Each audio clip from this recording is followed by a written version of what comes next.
Hello. Yo. Is the audience... Yeah, this isn't set up so we can hear each other. That's funny. I am hearing Sonic.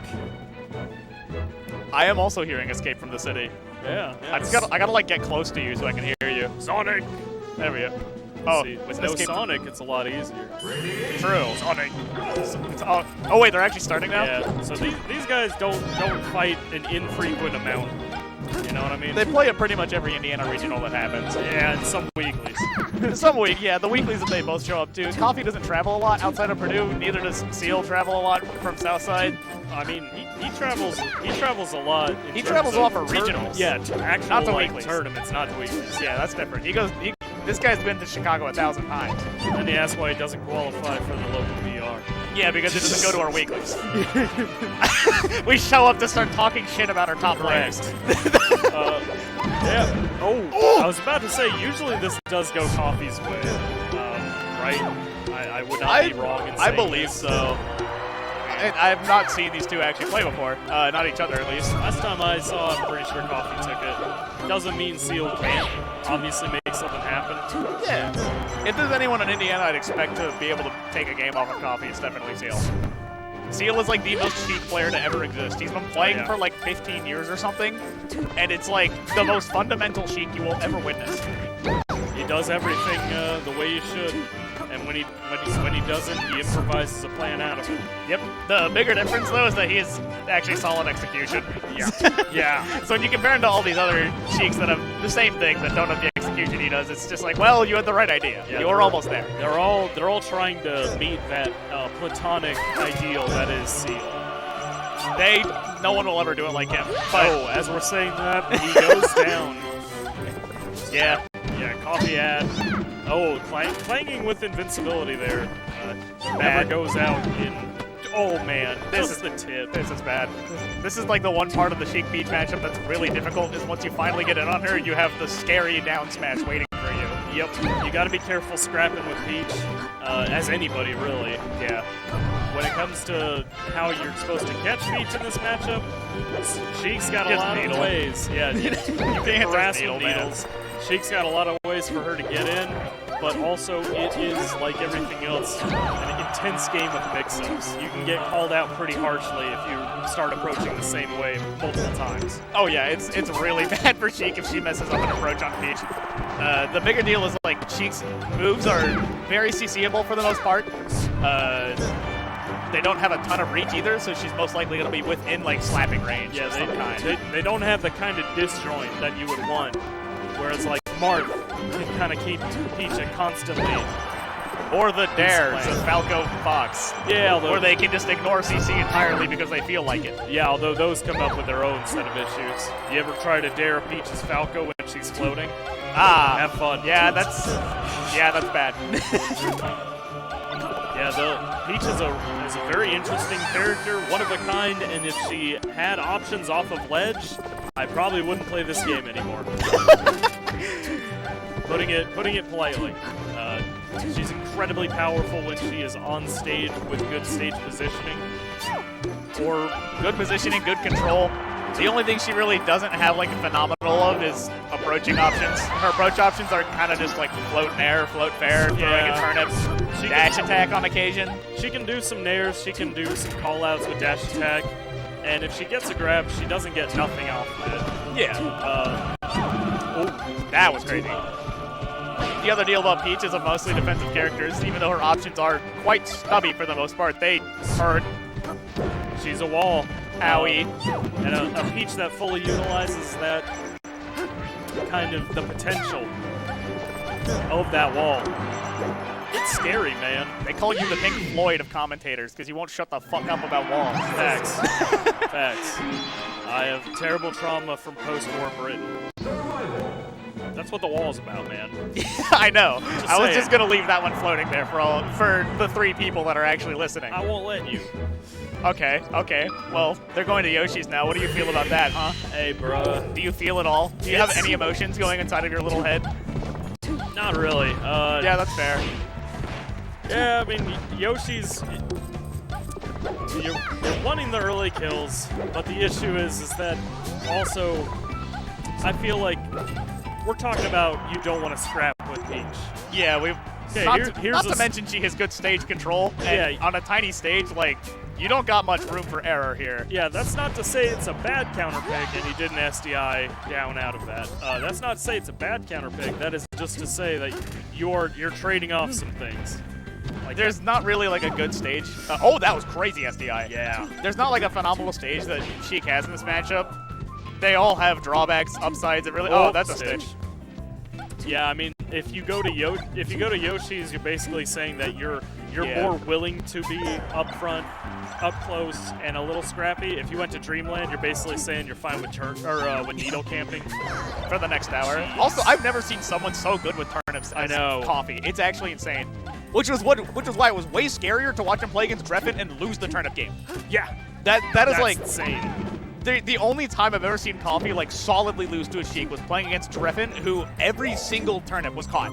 Like actually like 80% of the turnips that Coffee threw. Even if Coffee mixed up the timings, even if Coffee mixed up like the angles, it didn't matter. Dreffin was catching all of them. He had a lot of games with Hanky. That's true. He did have a lot of games with Hanky. The one thing you've been seeing from Coffee a lot when it comes on stuffing approaches is you're seeing wave dash back, or even sometimes in place, down tilt. It's kind of a classic. Armada pioneered it for dealing with Sheik's approach. You're kind of taking advantage of the fact that her aerial movement kind of sucks. So once she's committed to attacking with an aerial, she can't like drift out of it. Yeah, so you just drift back and disjoint. Because even though the down tilt disjoint isn't big, it's still there. It's enough. It is well enough. And Sheik has no way of drifting out or drifting in. Not to mention, it's a pretty quick move, even if you fail it. Oh no, he wanted to CC grab, and he gets mashed for it. Technically, at zero, at zero, Sheik can CC every single hit and get a turnaround grab. It's just at what cost? At what cost? You get a grab, but at the cost of 80%. It's really only useful. It's literally only useful if you need one grab to win. Yeah, that's a very last stock down throw fair angle. Ooh, not like that. That's tough.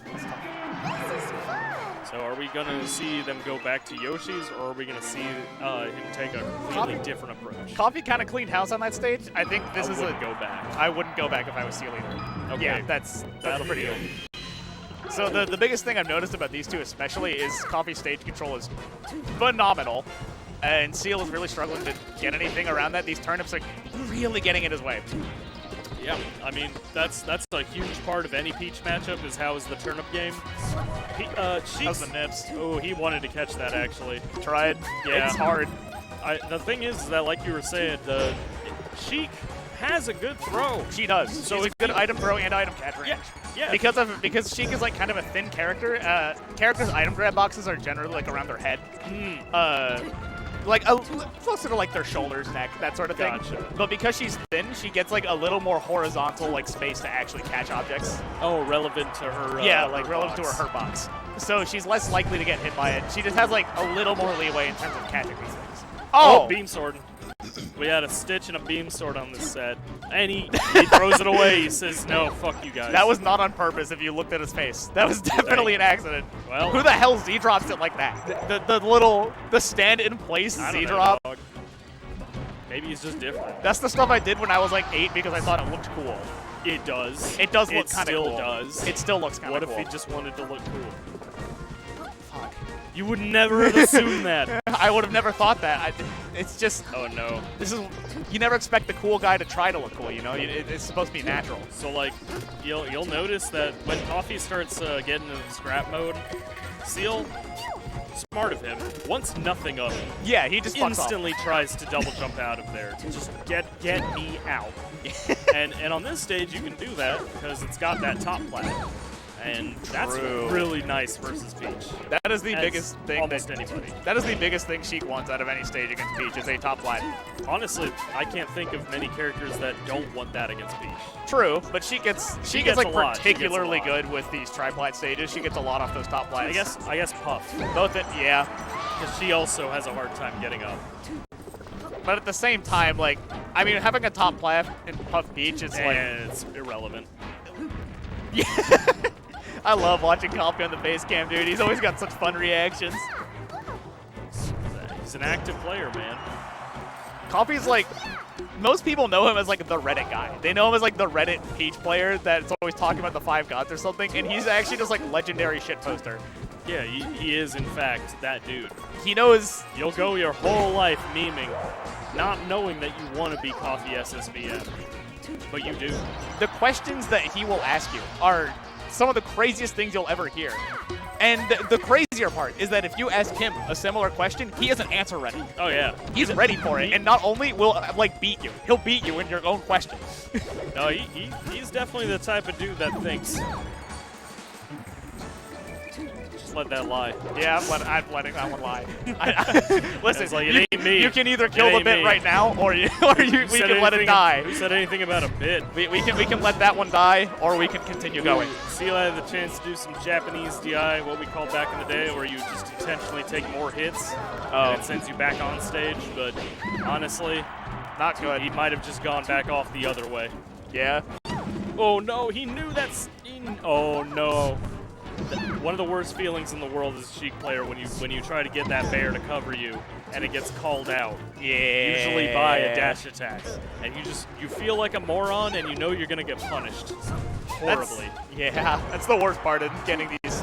Sheik doesn't have a lot of escape options outside of anything, so she just kind of gets rolled the moment she's stuck in the blender. Yeah, that's it. Yup. There's no planet where Zelda makes it back there. No. Even if she does. What are you gonna do? Recover high and then get nared anyway? Yeah, you're dead. There's no Plup v Armada moment here. Go elsewhere. Yeah, this is a BOPME 27, baby. We get the Redditor. We get the Redditor and the YouTube commenter playing each other. Yes. No, that's so real. That's just right. You know it.